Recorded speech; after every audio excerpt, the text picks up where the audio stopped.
Since 1961, drag racers and their fans have been converging on several hundred acres of mid-Indiana, known as Indianapolis Raceway Park, in a quest for performance.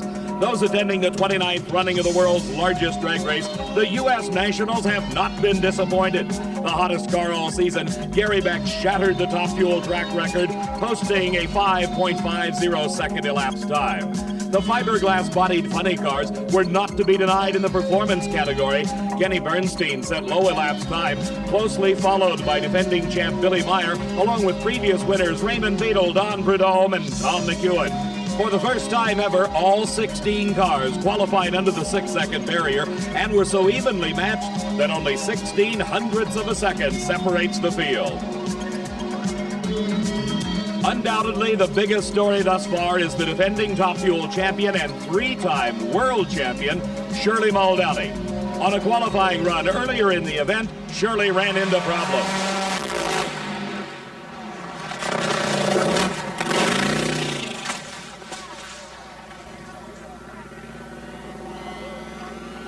Shedding parts and pieces, the car finally rolled to a stop. Shirley Muldowney jumped from the cockpit, signaling to the arriving safety crew and to the fans that she was okay. As we look again, the smoke you see comes from some internal engine damage. It was the left front tire letting go at nearly 250 miles an hour that caused the car to head for the guardrail. Strike it a glancing blow. The impact kept the car from going over the rail, forcing it back onto the edge of the racetrack where it finally came to a halt. From another angle, you can see the problems created when the front tire came off, the car violently shaking and rocking as it headed for the guardrail. The sharp impact sent the car flying through the air, but the important point, Shirley was not injured.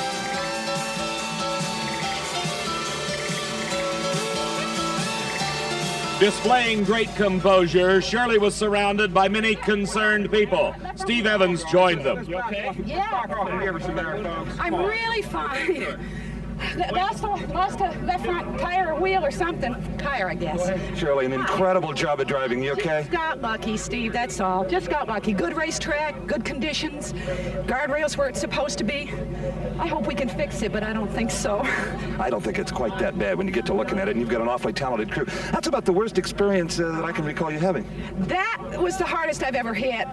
We lost a rear wheel at Martin in '80, but came back and won the race, so maybe we can fix the car. World-class driving. Lucky, thank you. A remarkable lady, the defending Nationals Top Fuel champion, Shirley Muldowney.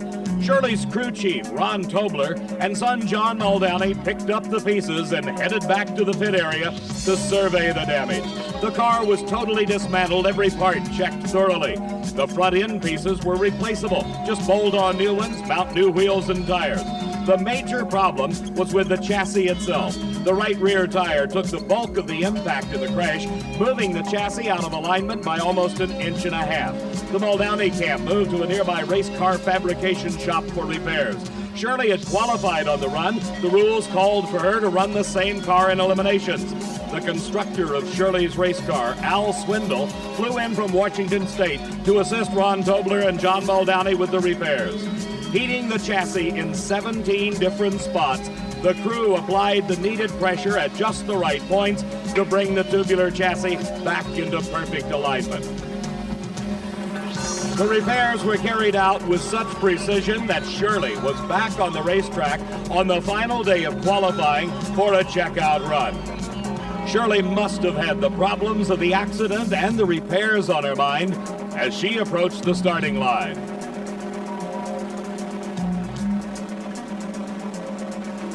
The short burst proved the repairs were correct, and Shirley shut off early to save the engine for elimination. Hello, everybody. I'm Dave McClellan.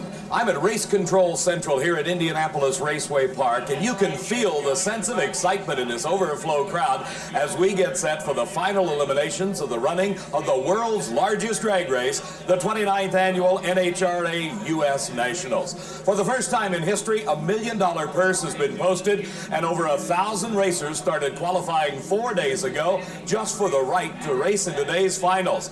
The big story of this event, the trials and tribulations of the reigning world champion, Shirley Muldowney. Let's go down to Shirley's pit area and join Steve Evans. Shirley, maybe more than any other competitor here this weekend, you've demonstrated just how important the U.S. Nationals is to a racer. It's the most important race to everyone. We plan a long time. You look forward to Indy. Plus, it's a great race. Plus, it's a lot of fun to be here. And it's the kind of weekend that has tested all the talents of your crew. Yeah, we're tired right now, but I think we've got 4 more rounds in us somewhere. You're confident in the repairs, the chassis, the car? Oh, yes, the car. There's no doubt in our mind that the car is perfect, all right?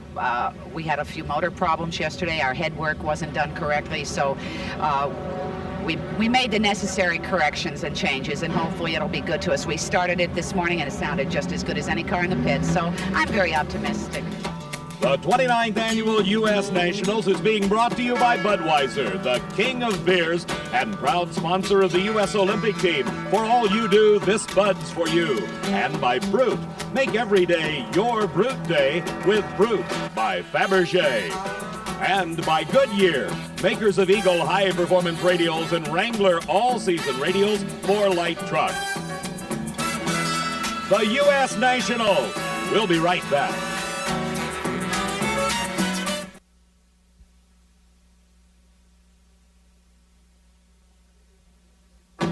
Back at Indianapolis Raceway Park, we're getting set for the second round of Top Fuel eliminations, and the first pair of cars includes Shirley Muldowney, who just a few moments ago found out how well her car would run, as in the first round of competition, Shirley Muldowney was matched against Doug Kerhulis. Kerhulis, out of Bakersfield, California, is a rapidly rising star in the field of Top Fuel Eliminator, but he took on the defending champ in round number 1. Shirley Muldowney in the left-hand lane drove away from Doug Kerhulis and won it with a 5.71 second, 241-mile-an-hour charge.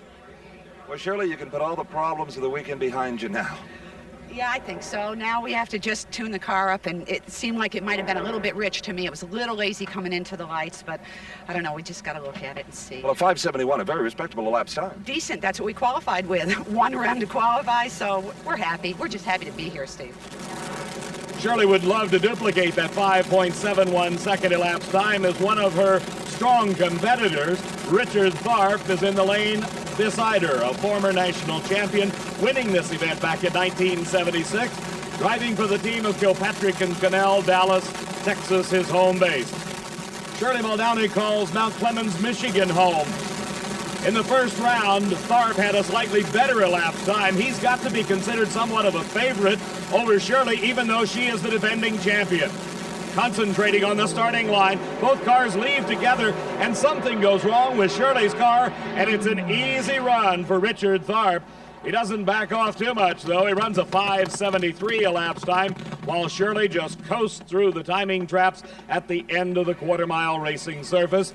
Shirley and her crew, nothing to be ashamed of after a valiant effort all week here at the U.S. Nationals. Here's the number 1 qualifier, the car that has been establishing track records wherever it goes, and Indianapolis Raceway Park no exception. The man currently leading the points chase, Gary Beck, and here's the man that is number 2 in the World Championship points chase. This is Jody Smart from San Antonio, Texas. Smart trailing right behind Gary Beck and pushing him all the way through this season, but Beck, on the performance of his qualifying time, has got to be considered the favorite. Gary Beck's car owner, Larry Miner, runs a similar Top Fuel dragster in competition, but he's already been eliminated and is serving as a crewman for Gary Beck. For Jody Smart, he's a very successful San Antonio businessman that decided a couple of years ago, let's go championship drag racing, and he's doing so with a vengeance, running against Gary Beck. But look at Beck pull away, and at the finish line, a big margin of victory. The elapsed time for Gary Beck, 5.50. His speed at the end of the quarter mile, over 250 miles an hour. So Gary Beck with this win advancing to the semifinals as this overflow crowd looks on. We're continuing in the second round of Top Fuel competition at the U.S. Nationals, and one of the youngest drivers racing today is in the lane nearest the camera. 20-year-old Scott Coletta, hailing out of Belleville, Michigan, has the opportunity to run against another of his Michigan counterparts, Dick LaHaye. Steve Evans has had a chance to catch up with Gary Beck. You may be looking at the new world champion here before the season's out. A 5:50, Gary, a little bit quicker even than your qualifying run. Really, it's good. The car seems to be hanging right in there, and the whole crew, Larry Miner, Dick Veenstra, Bill Walters, Terry Caldwell, they all got this thing just to fly in, you know. And of course, Bernie Federley's got the crew chief. He's just got her dialed in real good for us this weekend. Well, the mission of getting Jody and Shirley out early has been accomplished. Now you got to win this race. Yeah, it is. Joe Amado's going to be coming up here, you know, and Richard Tharp's doing very well. It's a tough race here, but this is the National. It's always tough.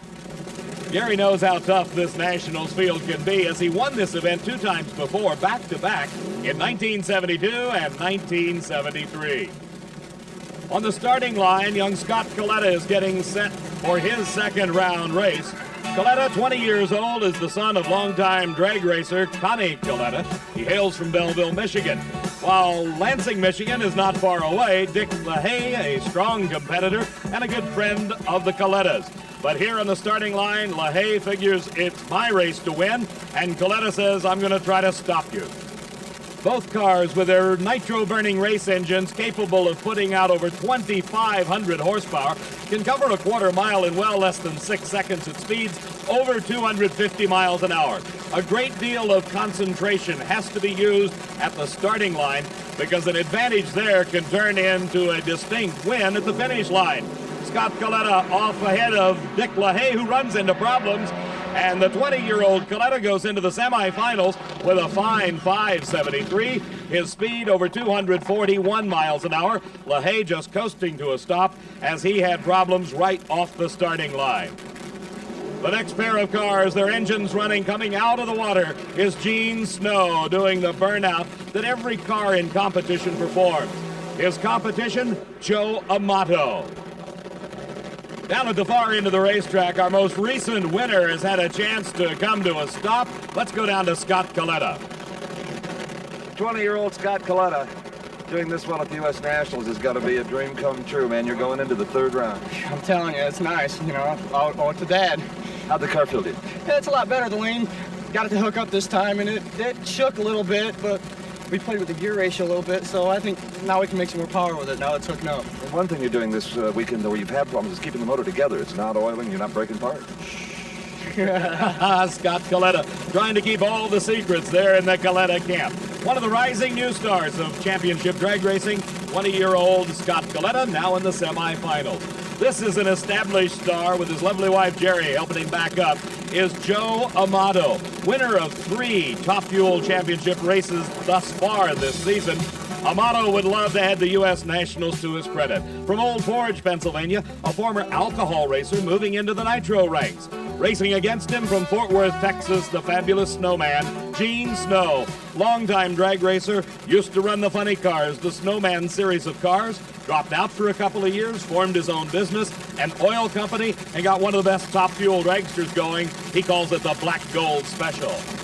Joe Amato in the far lane. In the near lane, a red light for Gene Snow, and he is out of competition. Joe Amato doesn't take it easy. He runs 5.64. He could have backed off early as Gene Snow red-lighted. That indicates he left the starting line too soon, and he lost. Gary Beck against Scott Coletta. Joe Amato against Richard Tharp. That's the Top Fuel semifinals at the U.S. Nationals. Let's go back into the pit area and see if we can find out just what went wrong with Shirley Muldowney's car. Well, Ron, you get all your chassis problems solved and the blower steps up and bites you. What happened? I'm not real sure what happened, Steve. This part here goes inside this blower snout, which drives a supercharger, and for some reason, the whole inside guts of the snout came out, which I've never, in all the years I've raced, ever seen anything happen like that. There's really no reason for there to be any front load on that or any cause for it to come out whatsoever. That's just the way our luck's been going this weekend. Seems to be an endless variety of ways to lose in this game, doesn't there? Yeah, there always are, Steve. They always say the $2 part will beat you, but in this case, it was just a little snap ring that came out. But we're just thankful that the car's here in one piece and she's okay, and we at least got to go up there and race a little bit today. A week of tough breaks for the Muldowney camp, but they can take great pride in their effort nonetheless. At the U.S. Nationals at Indianapolis Raceway Park, we're getting ready for funny car competition. Don't go away. The 29th annual U.S. Nationals Drag Racing Championships at spacious Indianapolis Raceway Park. And on the track, the crowd-pleasing fiberglass-bodied funny cars. In the far lane, the team of Candies and Hughes with Mark Oswald, their driver. And in the near lane is Kenny Bernstein. From Dallas, Texas comes Kenny Bernstein. He's been having some real problems as of late. But Mark Oswald, who's driving for one of the best teams in the business, the Louisiana-based Candies and Hughes, has got a great ride. The brilliant blue funny car, replica of a Pontiac Trans Am with a nitro-burning 2,500 horsepower engine, while in the Bernstein camp, again, one of those nitro-burning engines, but a Mercury LN7 fiberglass body. Bernstein has been on quite a tear lately. He has had a very up and down season, but if you ever hear of anybody breaking out of a slump, Bernstein has done it. He won the recent North Star Nationals, then won the completion of the Big Bud Shootout, which paid him $50,000 cash. And now here he is in round number 2 against Mark Oswald at the U.S. Nationals, striving for another championship. Both drivers now approaching the line where the concentration is all so important. The start is everything, and it is Bernstein out first. But Oswald, hot on his heels, they enter the speed trap side by side. Bernstein wins the race, but ladies and gentlemen, the fastest time ever for a funny car. Mark Oswald just ran over 257 miles an hour and lost the race. The start, as I said, is everything. Watch very closely. You can see Bernstein leave just ahead of Mark Oswald. He did not get a red light. It was a good start. Both cars, the tires grasping at the pavement, trying to get the traction to put them into the finish line area first. Now watch this as they approach the first light of the speed trap. They are side by side. Then Bernstein just pulls it out. A couple of feet difference at the finish line. Kenny Bernstein wins it. Kenny Bernstein's crew is going to be very, very proud of him when they get down here, because even though he ran about 0.05 of a second slower, he beats Mark Oswald. Beautiful driving, Kenny. Oh, thank you. I really thought I red lighted. In fact, I did one of those on the throttle where you go, I mean, I just really almost screwed up, and it shook and everything, and I'm lucky. You know, this morning I was calling you the world's fastest funny car driver. I have to go call Mark Oswald that now. He just ran 257 trying to catch you. Did he really? Well, congratulations to Paul and Mark and my friends, because anybody that runs 257, that's super. The next pair of cars started at the starting line and into the water, designed to allow the tires to start spinning. Then that smoke you see coming off the tires actually burning the rubber across the starting line. The body goes down over the 2,500 horsepower plus and tubular chassis of Billy Meyer, the defending champion. He's driving a Pontiac Trans Am bodied replica in this funny car category. Billy Meyer took about a month and a half off. His crew returned to his Waco, Texas home, and they said, we have got to get our act together before the Nationals. He did no racing for almost a month and a half and came in here and qualified in the number 2 position. Meantime, a tough loss for Mark Oswald. Let's see if we can find out what happened. Anything happen on the starting line to maybe cause you to lose your concentration a little bit? Anything go wrong? I kind of looked down, and when I looked back up, he was staged already, and I just kind of lost my concentration, and he got a good light, so that was that. Look down at what? I just looked down at the oil pressure or something. I don't even know what I looked at. I just lost my concentration for a second. When I looked up, both his lights were on, and it surprised me, and just got lost. For your first season in a funny car, you've done awful well, and our congratulations on a terrific year for you guys. Thank you, Steve. Mark Oswald, the world's fastest funny car racer at over 257 miles an hour. On the starting line, John Force from Fullerton, California, a touring racing professional, is taking on the defending champion from Waco, Texas, Billy Meyer. Billy started his career at the age of 16. He has never driven anything but a funny car. And look, there's problems with the Billy Meyer car. The crew raising the fiberglass body to gain access to the engine. Billy is sitting behind the engine. It's still running, and we don't see anything coming out of it. But there's obviously something wrong. A very animated Billy Meyer trying to point and relay with hand signals. Something's wrong with that racing engine.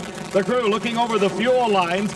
The supercharger, of course, sitting on top of the engine. John Force patiently talking to his crew, or at least nodding. The body's going back down.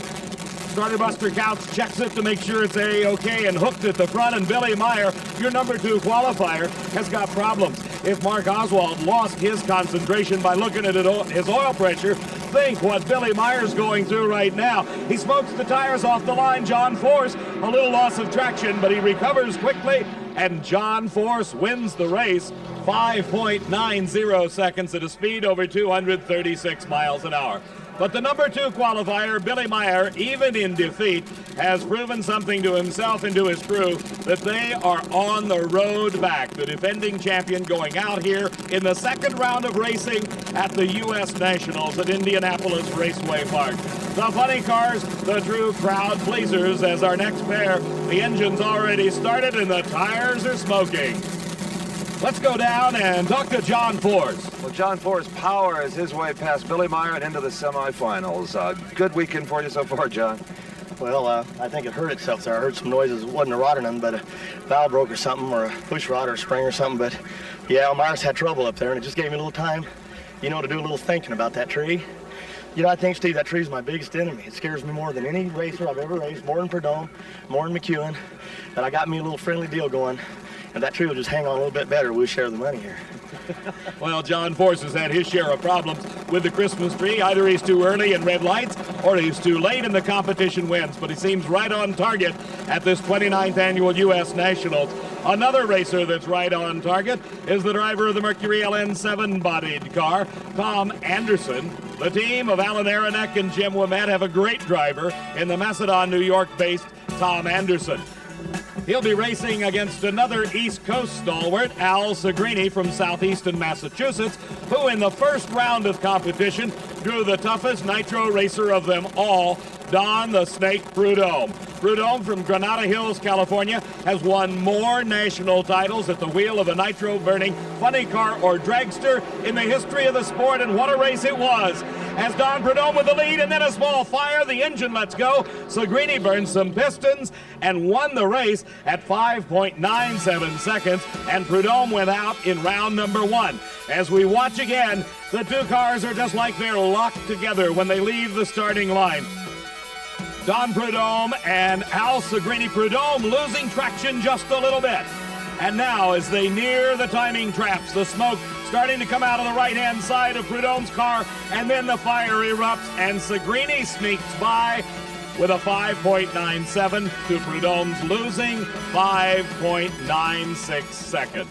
So Segrini, with that win, advances to the second round.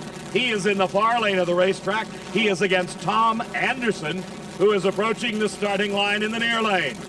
You may remember Tom Anderson from Diamond V Sports coverage of the recent Gator Nationals, when he exploded an engine into a ball of fire, but yet repaired the car and came back and made it to the semifinals of the Gator Nationals.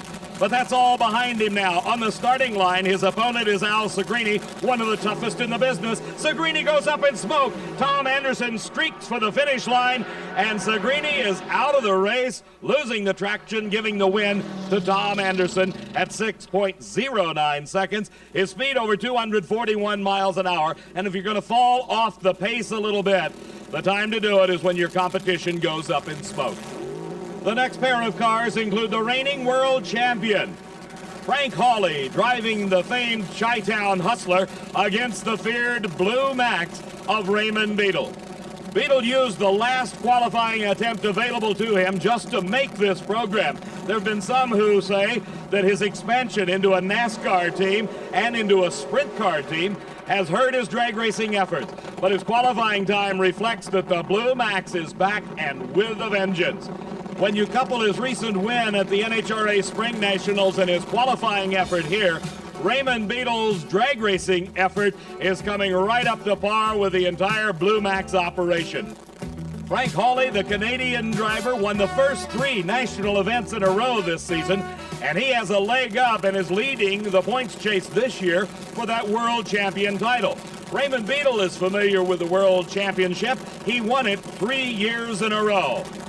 At the U.S. Nationals, the Blue Max in the near lane, the Chi-Town Hustler in the far lane, absolutely the best race cars and drivers assembled here for the 29th annual running of the world's largest drag race. A great start for Hawley, and Beadle is right with him. As they go down the track, it is just a matter of a car length, and Raymond Beadle and the Blue Max wins it with a 5.91 second, somewhat slower than his earlier 580s, but good enough to put him into the semifinals against Kenny Bernstein. Tom Anderson races John Force at the U.S. Nationals. The National Hot Rod Association U.S. Nationals at Indianapolis Raceway Park. And there have been some new improvements made here to this impressive facility. Back in the early 60s, when the U.S. Nationals first came to IRP, that old tower over there was brand new and considered the finest around. This year, out of necessity, it's been replaced by the magnificent 4-story building behind me at a cost of some $400,000. The ground floor houses the Raceway administration offices. The second floor, the race control, public address, timing, scoring, and also a completely equipped press room.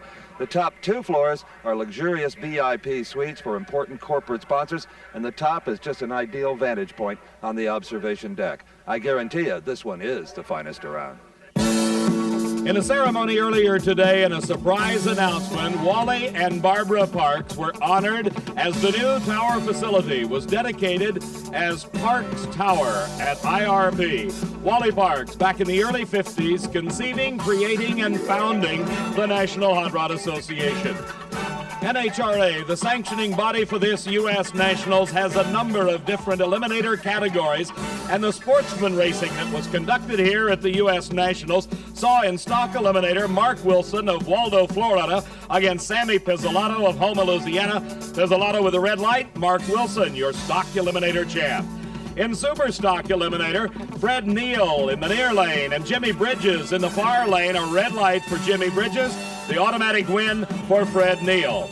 Super Gas saw Iggy Bochesko from Philadelphia in the near lane. Red light away his chances to Bob Howland Jr. And in competition, another red light decided it. Sonny Ray on the losing side of the bracket. Gary Wenzel, the competition eliminator champion. In Top Alcohol Funny Car, it was a single as Hank Johnson of Washington State unable to race Vern Motes in the final. And in Top Alcohol Dragster, a second-generation drag racer named Darrell Gwynn took the measure of Don DeVault to take home the Top Alcohol Dragster category. In the funny bike category, Charlie Israel in the near lane saw George Price III red light away his chances. Israel is the winner. And in the top fuel bike, an exciting finale between Elmer Trett in the near lane and Terry Vance in the far lane. It was Elmer Trett earlier in this competition that recorded the first official 200-mile-an-hour run by a fuel motorcycle as he topped 201 miles an hour in competition. For Terry Vance, a trouble-plagued final run. You see spurts of fire coming out of his engine, just below his knees, in fact, as Elmer Trett heads on to the finish line and wins the fuel bike category. Our congratulations to all of the champions at the U.S. Nationals. Darrell Gwynn, Vern Motes, Gary Wenzel, and Bob Howland. And in the remaining categories, Fred Neal, Mark Wilson, Elmer Trett, and Charles Israel, winners at the U.S. Nationals Sportsman Racing. We're set now for the semifinal round of Pro Stock. These are called the factory hot rods. There are some limitations on them, but they present to the audience the classic Battle of the Makes. The Ford Thunderbird of Bob Glidden warming his tires as he comes out of the water and heads toward the starting line. Glidden has had a very slow start this season, but the Thunderbird of the Glidden clan is coming back into its own, winner of the last two NHRA national events. He'll be racing the man that comes into this event leading the points chase for the World Championship, Frank Iaconio in the far lane, driving the potent Chevrolet Camaro. The car is very evenly matched. 500 cubic inch engines, 2 4-barrel carburetors, running on gasoline. Iaconio is staged. Glidden is waiting momentarily. There could be a bit of a psychological battle. Now Glidden inches forward, and it's a good start for both cars. Very evenly matched as they head toward the finish line. It looks like Iaconio pulling ahead, but Glidden pulls it out. A great run for Bob Glidden and a tremendous win. 7:74 is elapsed time. His speed over 180 miles an hour. Let's look again. They leave the starting line as if they're one. The front wheels come back to the ground. They are accelerating, pulling the levers on the planetary transmission. The cars with a bit of advantage here to Frank Iaconio. You can see just about a fender length. But the horsepower of the Ford of Bob Glidden comes on, and at the finish line, just inches. Bob Glidden now moves into his 7th straight final round appearance at the U.S. Nationals.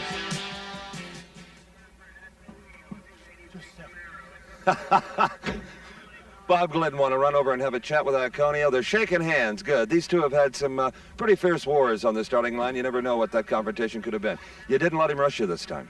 Well, I haven't for some time. These daggone guys have been rough on me now. Used you up. And Iaconio, I know they're going to leave on their best lights when they race me. So all I can do is take my time and do the best I can do. Bob Glidden, the best he can do, 7 straight times in the finals. He'll be racing one of these two cars. In the near lane, the world champion, the big number 1, Lee Shepard, driving for the team of Rare and Morrison out of Dallas, Texas. Shepard is right on the heels of Frank Iaconio for the points chase. His competition from Westport, Massachusetts, comes Ronnie Manchester. Manchester using the Pontiac Trans Am body. It is Manchester against Shepard in the semifinals, and a red light by Ronnie Manchester. Lee Shepard moves into the finals to race Bob Glidden. So we will have the classic matchup, the Ford versus Chevrolet in the finals at the U.S. Nationals as Bob Glidden goes off against Lee Shepard. But back in the staging lanes, Richard Tharp is getting ready for his semifinal race against Joe Amato. Top Fuel and Funny Car coming up next. The semifinal round of Top Fuel Eliminator at the U.S. Nationals. Richard Tharp from Dallas, Texas against Joe Amato. He comes from Old Forge, Pennsylvania, and both of these drivers are in quest of the very valuable World Championship points that goes with each round win. For Tharp, he is coming on late in the season and is gaining enough points to get into the top 5. For Joe Amato, he's not that far behind the leader, Gary Beck, and a win here would give him a big leg up in trying to move into number 1. A great start for both drivers. They're going down the track side by side, and at the finish line, by a matter of inches, it's Joe Amato. An outstanding 5:65 elapsed time. As we watch again, you could not ask for a more closely matched pair of cars. They leave the starting line and continue on about halfway down the course, where Richard Tharp begins to make his move, and then right at the end, Joe Amato pulls it out. As you can see, a 5:65 to a losing 5:66. Richard Tharp just hollered over. He didn't know who won. I did. I was ahead, and he made a little move on me about 1,000 foot. I was just hoping we had enough to hold on. Boy, it must have been like that at the other end. Boy. About 100th of a second, something like that. Oh, boy. I knew I had to get a light, and I knew he was going to be there, because he broke the blower in the last round, and he had to put a fresh blower on. But we're just trying to tune it up, maintain consistency, and hope Beck fumbles along the way, because he's definitely got us covered in the ET department. But hopefully he won't, have a little problem. That's all we can hope for now. If we have to go to the next round, we're going to have to step it up a little bit and try and run a 50 and beat him. That's all we can do.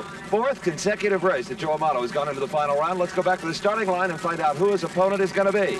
Well, Steve, we'll know the results of that race in just a few moments. If Joe Amato gets any more excited, we're going to have to nail his feet to the ground to keep him from flying away. Going over and shaking hands with Richard Tharp, comparing notes on that very close race.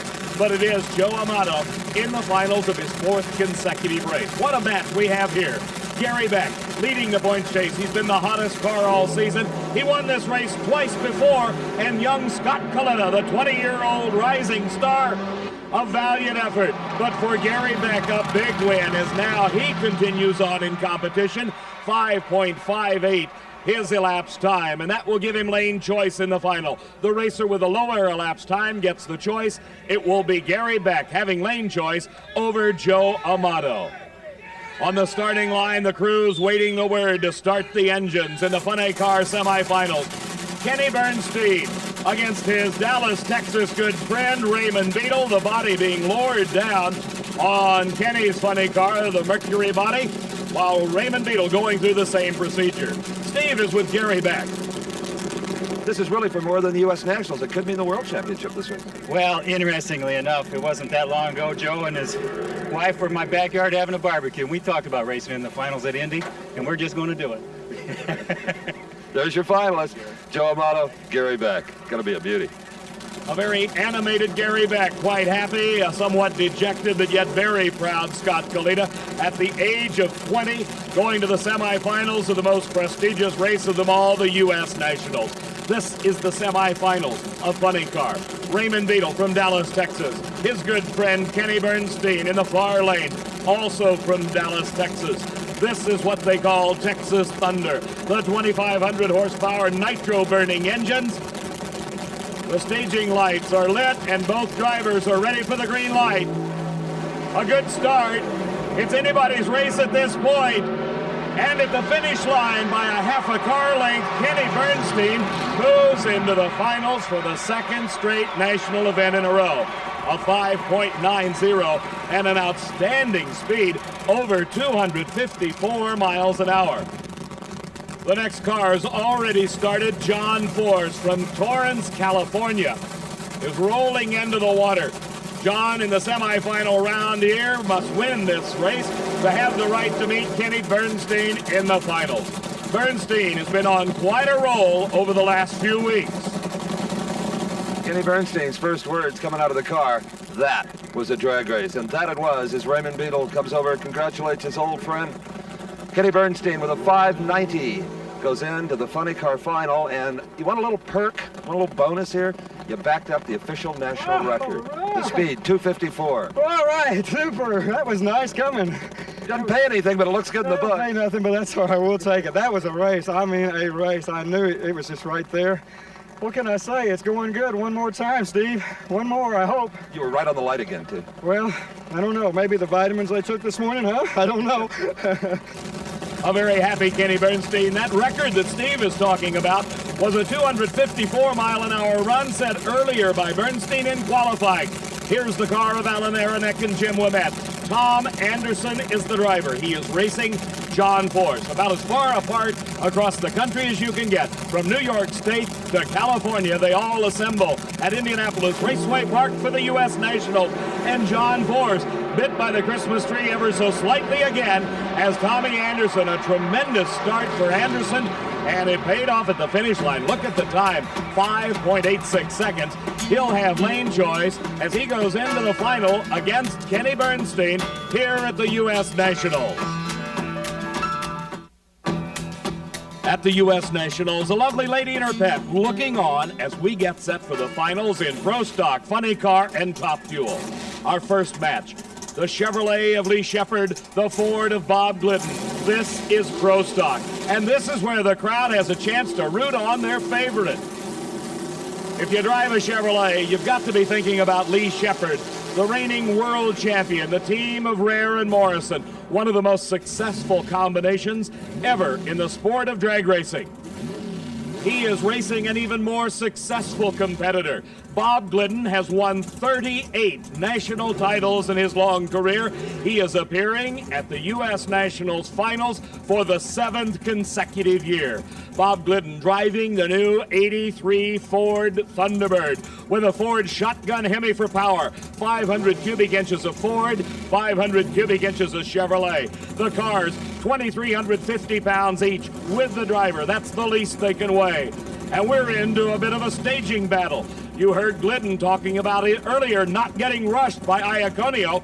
Neither driver's getting rushed here. They're just sitting there.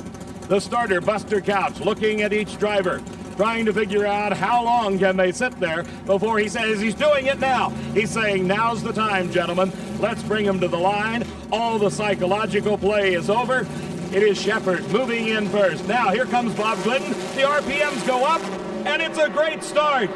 It appears that Shepard has got a slight advantage, but look at the Ford Thunderbird come on. And at the finish, it's Bob Glidden by half a car length. The crew goes nuts. Bob and his wife, Etta, and his sons worked so hard to get to this point, and now Bob Glidden wins the U.S. Nationals title with the quickest run of the day, 7.68 seconds. His speed, 180 miles an hour. Our replay will show you just how close it is. The two cars coming off the starting lines, the front wheels raising off the pavement, then back down. They settle down with Glidden in the far lane, Shepard in the near lane. It's anybody's race at this point. The power of the Thunderbird starts to come on as they approach the finish line, and Bob Glidden moves through the traps, winning his 5th U.S. Nationals title. I have never, ever at any drag race heard a crowd roar as they just did for you, Bob Glidden. Great. Gosh damn it, Steve, we're so happy. I'll tell you, this, when you come through this mess, you beat the Kunzes and the Iaconios and the Shepards. We're proud, not just of this, but the family, Etta, and the kids. I've got a kid that's got a leg, he can't even walk on it, and he's been out here working all weekend. Damn it, we're just tickled to death. And they should be. A tribute to the Glidden clan, Bob Glidden winning his 5th U.S. Nationals title. 1 year ago, Kenny Bernstein and Tom Anderson were racing teammates. They have gone their separate ways. Now they're in the final of the U.S. Nationals. The funny car title on the line. In the near lane, it is Tom Anderson. In the far lane, Kenny Bernstein. They're off the line together. Anderson has to back out of it, and Bernstein pulls ahead. He holds on for the win, and it is Kenny Bernstein, the champion. The crew realizing that in 3 short weeks, Kenny Bernstein has won over $100,000 in cash. Bernstein, the U.S. Nationals Funny Car Champion. Back at the starting line, the engines are started for our Top Fuel final as Joe Amato hopes to keep rein on his emotions and reach the point of concentration where he can duplicate the win he just saw by Kenny Bernstein. You know, Bernstein's got to be a happy man. The body comes up, soaked with oil. Kenny Bernstein screaming, unbelievable. If you've been following NHRA drag racing over the last few years, you know how hard this man has struggled. How many times he's failed to make the cut, not qualified, occasionally stepping up and winning one of the races, but nothing like this. Not the U.S. Nationals, Kenny. Congratulations. That's me. It's just, I'm speechless. Does that happen, I guess? That's not you. No, phenomenal. Just, it's just 2 days in a row in this thing, the U.S. Nationals. How long has it been? Years and years and years. But boy, a crew, I got to give it to them, Armstrong. Do it. The whole weekend, the whole guys, they did good. And so did Kenny Bernstein, the Funny Car Champion. Here we are, Top Fuel final. Joe Amato in the points chase for the World Championship, racing the man that is currently leading. Gary Beck driving for Larry Minor. He's been the hottest car all year. And it is Beck out first in front of Amato. And the power of the Larry Minor machine carries him to the U.S. Nationals champion. Larry Minor giving a big hug to Gary's wife, Penny, at the starting line. And Gary Beck wins the U.S. Nationals Top Fuel title in fine style with a 5:50 elapsed time. We'll be right back. At the U.S. Nationals, let's go back to the starting line and watch once more the exciting Top Fuel finale. Joe Amato in the far lane, Gary Beck in the near lane, and Beck, with this win, increases his lead in the World Championship points chase. It was a good start for both drivers, but the power of the Larry Minor machine came on at the end of the 1,320 feet, and Gary Beck takes the Top Fuel title, and our congratulations going to all the professional champions. In Top Fuel, Gary Beck, Kenny Bernstein in Funny Car, and Bob Glidden in Pro Stock.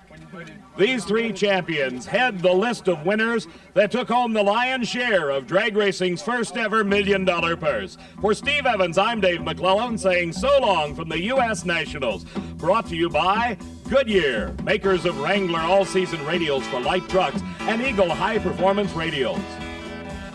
And by Meguiar's. For over 50 years, Meguiar's quality waxes and polishes have been the choice of car care professionals.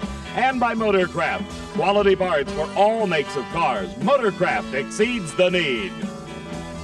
The executive producer of Diamond P Sports is Harvey M. Palish. Produced and directed by John D. Mullen. Promotional consideration provided for and a fee paid by Pontiac Trans Am. Excitement, feel the sting as the road yields to the power and your 83 Trans Am sets you free as only Trans Am can. Pontiac. And by Bardol. After being treated with Bardol, this car was driven 114 miles with no oil in the crankcase. Use Bardol regularly. It could save your engine. And by Christie Brand. For cold weather starts to eliminate knocks, wipe out moisture, and move out every time. Look for Christie Brand, the original where you buy auto supplies. And by Schick disposable razors that have a permanent sliding cap and sharp triple hone twin blades for close, smooth, comfortable shaves. The Schick disposable razor. And by Pontiac, check it out, the Pontiac 2000 with 5-speed transmission, overhead cam engine, and electronic fuel injection. All standard Pontiac. We build excitement. Coverage of the National Hot Rod Association's U.S. Nationals has been a presentation of Diamond P Sports.